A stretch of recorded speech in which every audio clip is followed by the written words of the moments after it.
okusinziira nno ku biriwo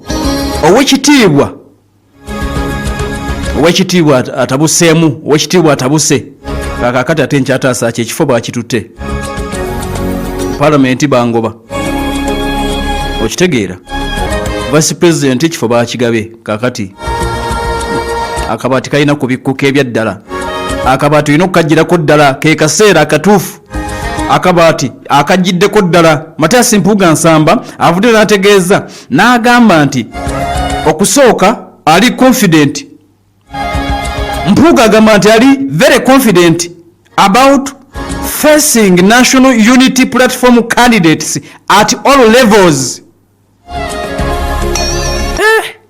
Manyi ng'ayina mangi owekitiibwa agamba nti mwetegefu tayogedde no NRM. Can you imagine? Tayogedde NRM agambye nti ndi mwetegefu fabadde tuli betegefu okufaafagana ne national unity platform at all levels bakandidate bonna tugenda kufaafagana si NRM kufaafagana na NUP mu kulonda kwa 2026 agambye nti tuli betegefu mu kulonda era tugenda kusimba mu bifo byonna n'entebe y'obwa president tugenda gisimbako omuntu okumanya tetusaaga fabadde tugenda kugiteekako omuntu Mathias onaawulira 2026 okusinziira getugenze maaso n'okuŋŋaanya okuva mu DA bagambye nti kakati bagenda okuleeta kye bayise bagamba nti bali dedicated to bring real political change nti enkyukakyuka ezaddala ziriwe zitali zaddala mwami Mpuuga bagenda nti kuleeta enkyukakyuka ezaddala kamu 2026 nti baleeta ezaddala ezitali zaddala sizimanyi ne bagambye nti bagenda kuleeta ezaddala Mathias Mpuuga Nsamba abikudde akabaati ne bagambye nti takabikulidde NRM akabikulidde gye yava nti ate eno gye wava nga sibe bali mu ntebe njagala kusooka kujjawo bano kakati agambye nti ekibiina kya NUP nti kyonoonye emyaka ena twagyonoonedde mu NUP tuli mu kulwanagana na simanya na biki kakati tugenda kufokasinga tuleeta real political change emyaka ena egyo gyatufudde busa tuleeta kyennyini kye bannayuganda kye beetaaga. Mpuuga ategeezezza nti obukulembeze mu kibiina kya NUP bulaakinga clear strategy. Obukulembeze buli bwamufuula loopu ne bumufuula vice president nti yabiraba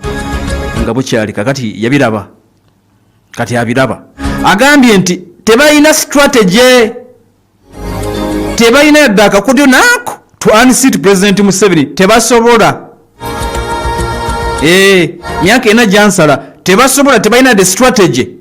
n'agamba nti DA mugenda kugyewuunya DA yeyina ebyobufuzi ya Rabbi DA yeyina notice kakati aga nti abo ba NUP tewali waaka kati DA yeyina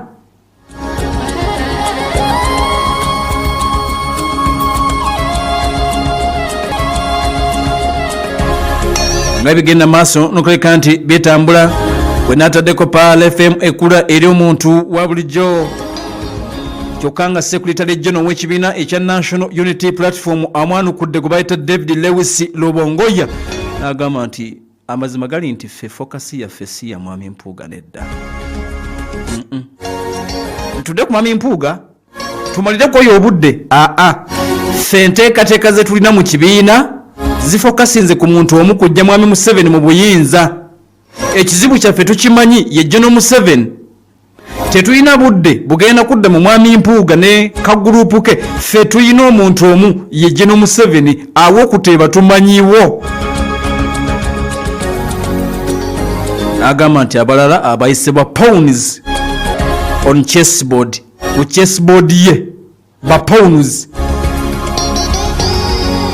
era agamba nti fokasi ya ekibiina kya NUP egenda kusigala nga bo batunuulidde General Museveni. Abantu babagamba nti omulaba ali omu ye General Museveni, si muntu mulala yenna.